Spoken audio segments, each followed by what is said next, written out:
Today we will cover robotics and the elementary classroom. Robotics requires critical thinking and problem-solving skills from students. It also allows them to interact with curriculum in a fun and engaging way while simultaneously learning coding. The objectives for today's lesson is that by the end of this presentation you will have knowledge of 3 robots students can use, Kubo, Dash, and Sphero, how each robot works, and curriculum integration ideas for a variety of subjects and grade levels. So let's meet the robots. First you have Kubo, and then the blue one is Dash, and finally at the bottom is Sphero. Sphero is really nice because it comes with a suitcase in which you just plug in the suitcase and it charges all of the Spheros at the same time. So first I'm going to show you how Kubo works.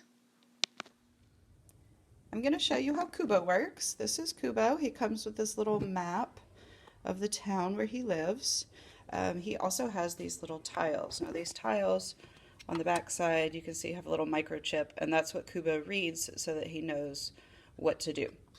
And so the easiest way to use Kubo is to lay out a path. For example, if I wanted him to get from the bus stop to the cafeteria, I lay out the tiles that I want, and then I place Kubo on top, and he will drive on the path that I set for him.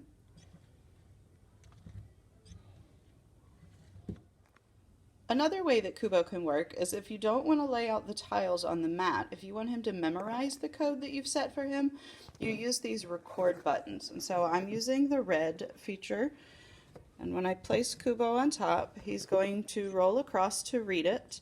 Notice he's turned purple. He turns purple when he's learning. And I have to wait until he turns blue at the end. Once he turns blue, now I know that he's ready to go. So now I place him, because I use the red record buttons, now I'm using the red play button. When I put him on the play button, he has memorized the path that I set for him, and he can still make it to the cafeteria without rolling over the tiles. Another thing that you can do with Kubo is to record loops, and so by using these loop blocks I'm going to have Kubo drive in a square. So I've said that I want it to do the same thing 4 times by placing the 4. So it's going to go straight, straight, turn in straight. It's going to do that 4 times. So just like last time, Kubo's going to learn what to do by driving straight across. And remember, we want to look for the blue light at the end so that we know that he's done recording. Now that he is blue, I'm going to put him on the play button to make him drive around the campfire. And he's going to go in a square. Straight, straight, right, and straight.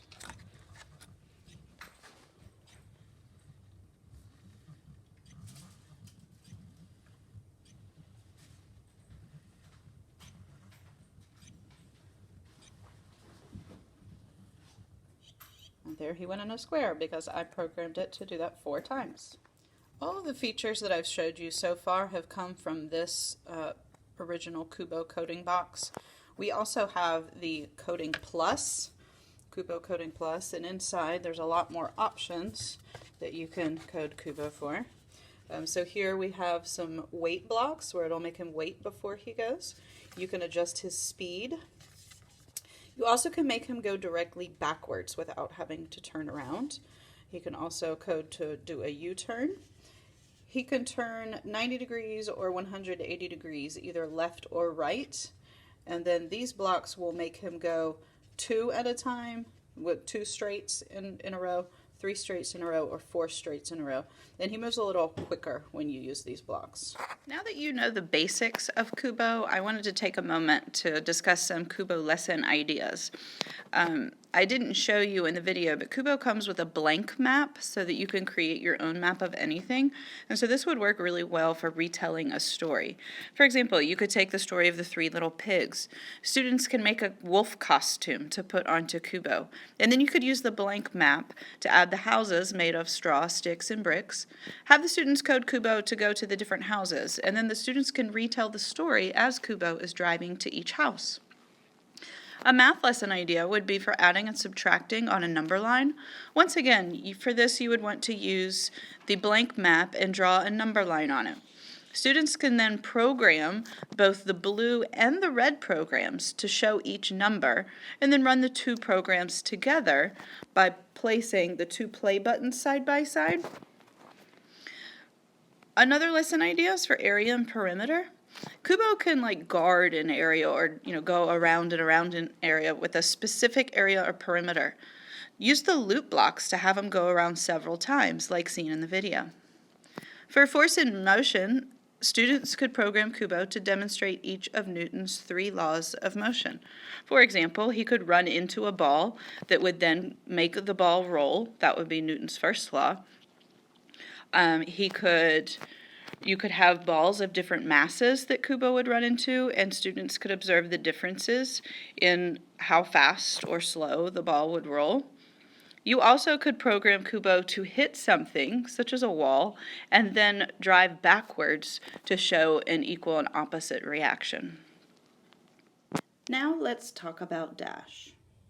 There are 2 ways that you can drive Dash. One is using this tray that's called Puzzlets. This is really good for the younger students to introduce them to coding. And so they come with these little tiles that you put in the tray. The tray will read from left to right, top to bottom, just like you're reading a book. So you put the tiles in. Students couldn't put them in this way, or they could also just put them in up and down, depending on what they want to do. So right now I'm putting in a tile to go forward. This is the red light bulb, which will make him say no, and then he's going to back up again. So you activate it by putting in the play tile.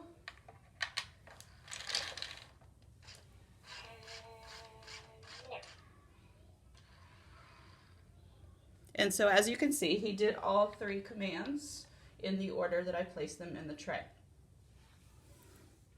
Dash also has these the number buttons that can go to make him repeat an action a certain number of times.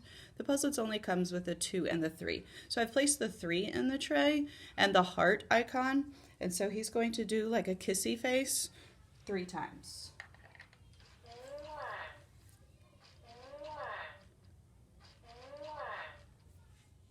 Another way to drive Dash is to use this app called Blockly right here. Once you get into Blockly, it's important that you connect to your robot, but your robot has to be turned on. So Dash is turned on. You connect through the plus button in the corner. And there we have Dash, so you tap to connect.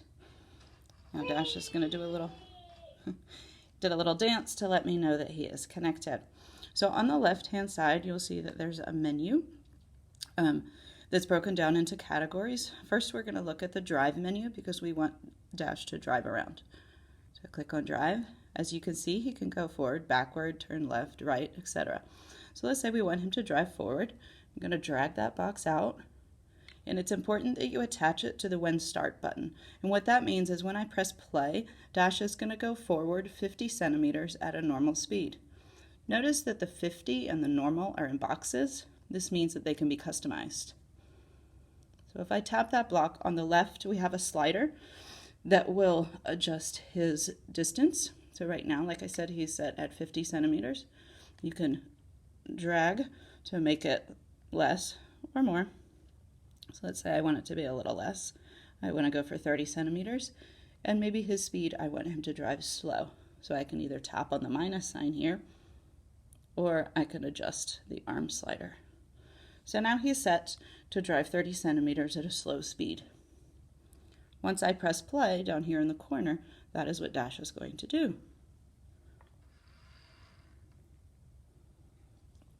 All right, so now let's take a look at some of the other settings. He can look left and right. You can also change the angle to which he looks. He can light up all of his lights, or you can customize it to certain ones. He can also say some different sounds. Notice all the things in boxes are things that you can customize. So let's say that we want Dash to not drive this time, so we're going to get rid of that block. And we're going to just use the animal noise. Well, what if I don't want him to be a horse? That's fine, there's lots of other options. A dog, goat, Let's say we want the elephant noise. Now that we've selected elephant, you can see, press play, and Dash makes the elephant noise. Now you can have more than one block. He will do the things that you ask him to do in the order in which they appear from top to bottom. So now I'm going to have him drive forward slowly once again and then make the elephant sound.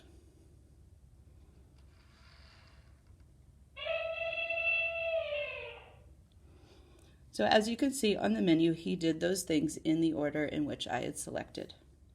Let's continue to explore the menus that Dash has and some of his features. So first off, I'm done with the forward and the animal blocks, so I'm going to drag those to the trash can. I wanted to take a look at this control feature on the left. And so, get a little focus, there we go. So one of the cool things that Dash can do is that he can repeat things with a loop block. And so let's say that I wanted to have him drive in a square. I'm going to need a certain amount of times that he's going to need to repeat options. So I'm going to change the repeat 3 times to repeat 4 times, since there's 4 sides to my square. And then I'm going to need him to drive. So we're going to drive forward. I'm going to change his distance so it's not so far. We'll choose 20 centimeters. So I'm going to have him drive forward, and then it's going to be important that he turns to the left before he drives forward again. So still in the drive menu, we need to turn left 90 degrees. And so now, let's say I want him to dance at the end to celebrate that he was able to make it in a square. Click on animations. So I want him to drive in the square first. So those movements are inside the loop block. I want him to dance at the end, so that came at the bottom of the loop block.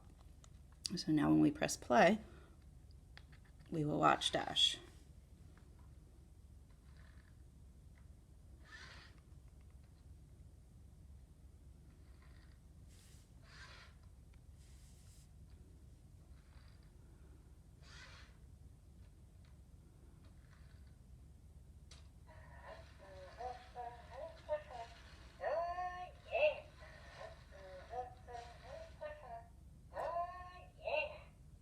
So with the loop blocks, you're able to make him repeat some actions.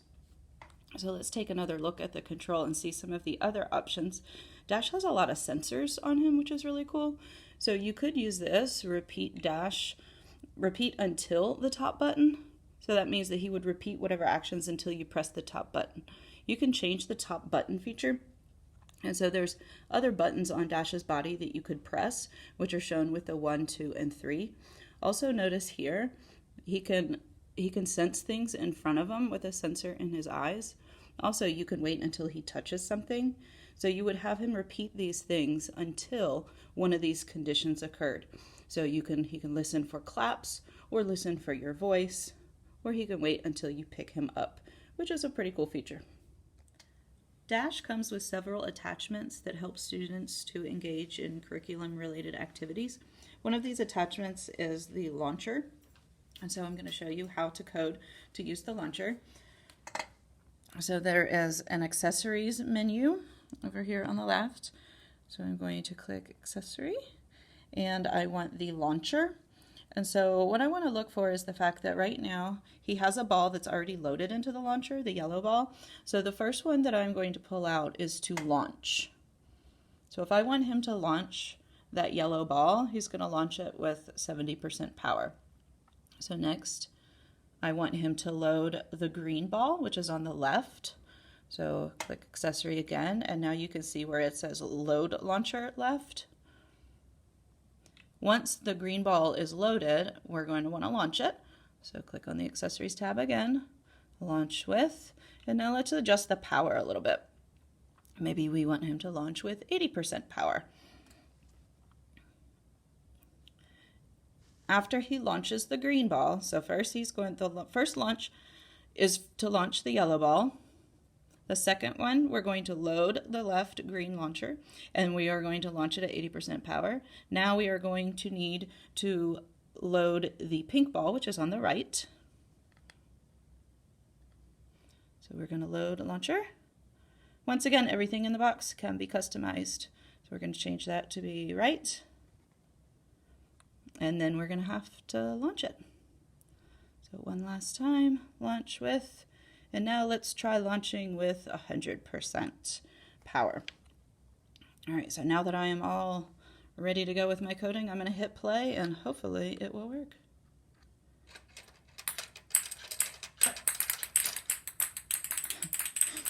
So as you can see, Dash did launch all 3 balls. However, I'm going to need to make some adjustments in my code. I might want to consider adding a wait block in between launch times. I also obviously need to adjust the power of the launches. But these are common problem-solving skills that students will have as they're using Dash, and they will learn to adjust and to make different settings, which is a great problem-solving skill for students to have. I've made the following adjustments to the code for the launcher. Notice my first launch, I've decided to go try a 90% power and then a wait block for 2 seconds. So Dash will launch and then he will wait. He will load the launcher on the left and will launch with 90% power. Wait another 2 seconds before loading the right launcher. And with that one, I'm going to try full power. So let's see how this goes.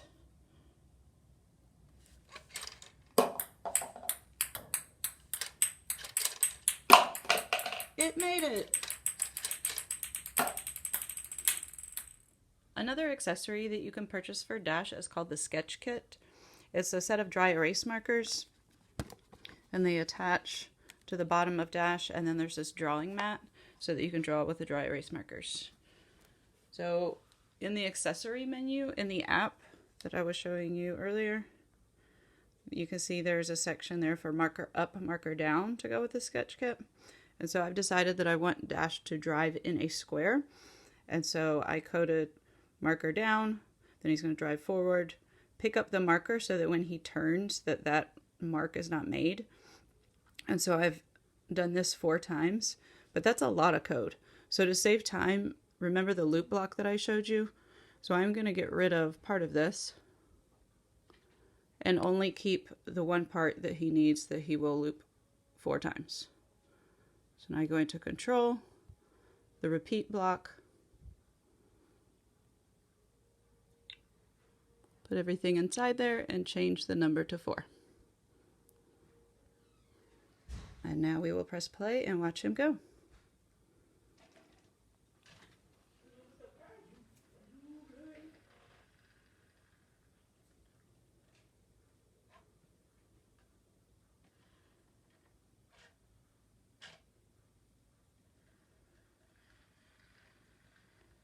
So one of the downfalls of this, as you can see, he still made a little trail because his back wheel is driving through the marker that was just laid down.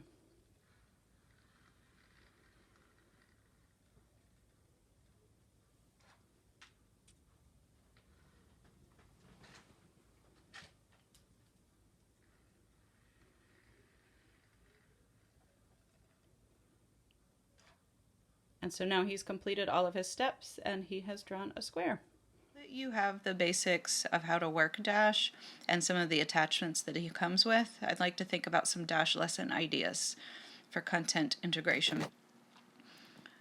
One idea is for sight word recognition. You could print out words and pictures that match, and students, you can lay them out on the floor and students can code Dash to drive from the word to the picture and then choose another word and drive from that word to the picture that matches. Dash can also be used for 2-dimensional shapes. Students can draw 2-dimensional shapes using the sketch kit that I just showed, or you can simply draw your own shapes and just have the students code to drive over and trace the given shapes. One of my favorite attachments is the launcher because I feel like it's so versatile. Students could work on identifying vowel sounds, where you could have different boxes laid out with a vowel sound printed on the box, And then when you give the students the word, they need to shoot the ball to the correct vowel sound box. I have also done this lesson with fifth graders who were practicing volume. I had different size boxes out, and the directions were to shoot the pink ball into the box with a volume of blank, shoot the yellow ball into the box with a volume of blank. So the students had to first measure all the boxes, determine the volume, and then they could celebrate their hard work with some fun of trying to launch the balls into the correct box. Another idea for fifth grade in volume is to design like a neighborhood where I used painter's tape to make the lines for the roads and the driveways, and then had a variety of boxes that stood as the houses. I printed off directions for the students to drive to the house with a volume of blank and say hello. Or then they would have next drive to the house with a volume of blank and do a dance. And so those are just some simple lesson ideas, and there are tons more. Now let's talk about Sphero. Before we get too deep into Sphero, I wanted to take you through a walk through the app that we're going to use, which is Sphero EDU. In the app, you'll notice that there's 4 tabs down at the bottom: Home, Programs, Activities, and Drive. I'm going to quickly take you through each one. I don't really do a whole lot on the home screen, partly because I keep kids logged in guest mode instead of needing a sign-in. When you tap the Programs tab, there are also 3 tabs at the top. You have My Programs. This is where you will actually enter coding that you do yourself to make Sphero move. There are Sphero programs. These were written by the Sphero company, and so you can click on any of these and actually see the coding that they did. You can use their coding and then adapt it to your own. The Community tab, similar, but these are put out by Sphero customers, by the Sphero community, and anybody can place any project that they've done on the community link. Also on the bottom, we're going to look at the Activities tab. You have a workbook, which once again, you have to be signed in, so I never use that feature because I continue as a guest.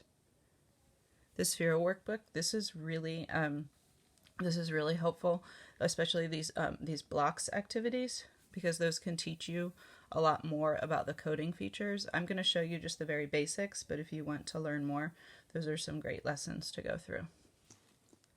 I really like this community feature at the top of activities, because this is where you can find a lot of ideas to use Sphero in your classroom. For example, I really like this Bolt Moon Phases activity. So when you click on it, it'll give you some of the standards that are attached to it, but there actually are more standards than what are listed here. When you click View Steps, it's going to walk you through all the things that students will need to do to complete this activity. So first, they're going to code the path that Sphero will go around the 8 circles to show the 8 phases of the moon. Then they're going to add animations. They're actually at the top of Sphero are these LED lights, and so students would code the certain, each one of these little circles is a light. So they can code that to mimic what the moon would look like during that phase. And then finally at the end, they're going to add speak blocks to actually describe what's happening to the moon for each phase. So I would definitely recommend that you check out in the activities, that you check out the community tab to find other lesson ideas. Also down at the bottom is the Drive tab. And so here's where it's going to ask to connect to my robot. And you can see this one here is lit up that there's a strong strength signal, which is indicating the one that I have here. So now that it's lit up, I can tell that I am connected. In the Drive tab, this is going to drive Sphero using this joystick feature. So the important thing that you do every time that you start using Sphero is to aim it. So you click on this aim button. Now the blue light is his tail. And so you want the blue light to be facing you so that you're oriented in the same direction as Sphero. So you do that by gripping this blue. Oops, Woo. Try that again.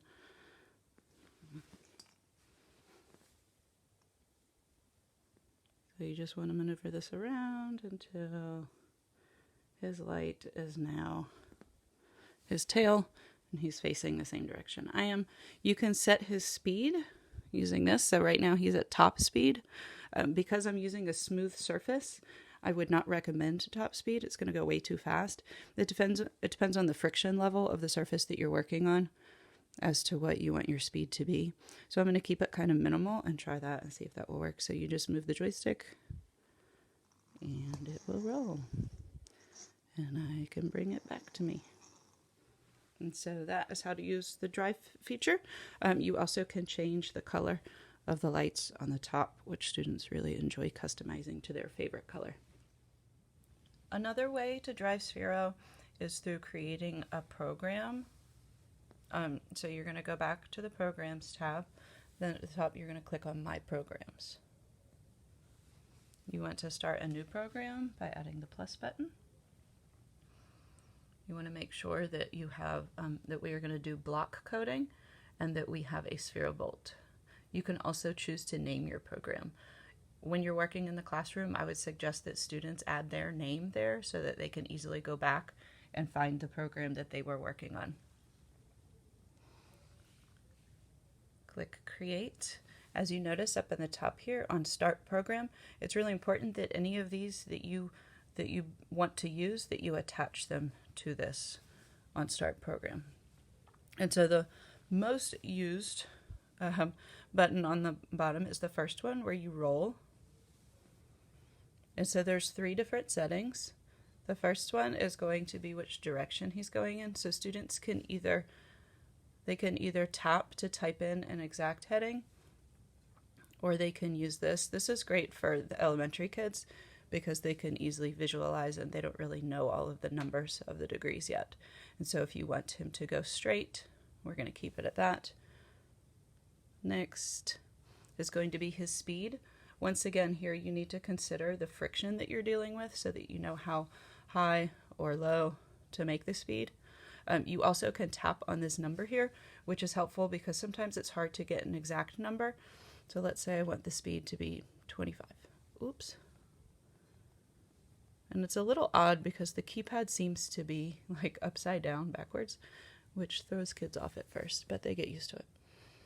And finally, you are going to choose how many seconds that you want Dash to roll. So let's say we want him to roll for 3 seconds. And so you notice that the 3 ended up here. Sometimes kids, don't see that it's typed and they might type too many. And so that's where that shows up. Notice at the bottom that there are more tabs that you can choose from. So this was the Movements tab, but they also have lights, sounds, controls, and this is where you'll find your loop blocks. And so there's all these choices down here. I'm going to go back to lights and show you, because in the moon phase idea, they wanted students to be able to customize that. And so here where you have matrix animation,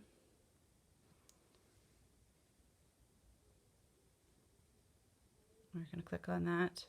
And then there are some animations down here that students can choose from that are already done, which are cute. Okay, we can tap the plus to make our own. And so this is where students can actually tap individual lights.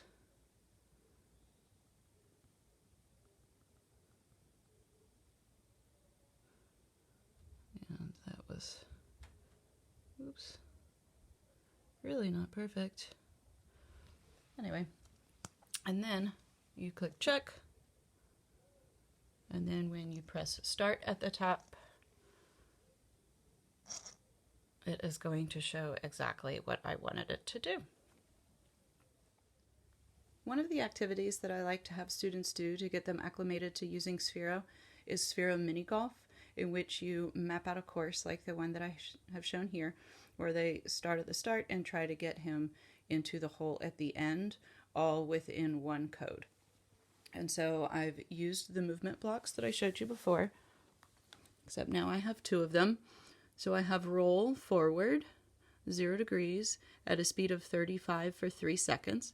There's a lot of trial and error to this. I then set the roll heading so that he will go left at 270 degrees. Once again, I kept the speed at 35 and for 3 seconds. So after I press start and make him play, I'm going to make adjustments on my code from there. So the first thing that you have to do is to aim him, just like we did when we were using the drive feature. This time the aim feature is up here at the top. So remember, the blue light is his tail. So I want to swivel it around so that he is facing the same direction that I am. So now we're going to push start and see how we did.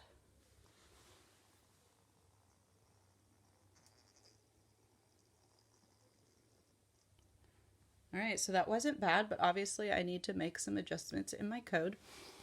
Also, what's really cool is that it will show you the location in which he drove. Once you stop the program, you can get back to see that by pressing on these 3 buttons and then look at the sensor data, and it will bring back up the location in which he traveled. So this could be really useful if students are working on drawing shapes so that they can actually see the path of what he did. So I'm going to make some adjustments to the code. I think that 3 seconds was slightly too long, so I'm going to change it to, I'm going to try 2.5 and see if that is any better. He also went a little bit past the target point at the end, so I'm going to change this to 2.5 as well. And so now both of my roll blocks are set to 2.5 seconds, but I'm keeping the speed the same because I feel like that worked out pretty well. So we're going to return him back to the start. Press start.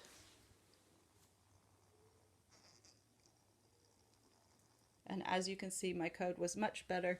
He overshot just a slight bit, so I would want to adjust the second number, but that was pretty good.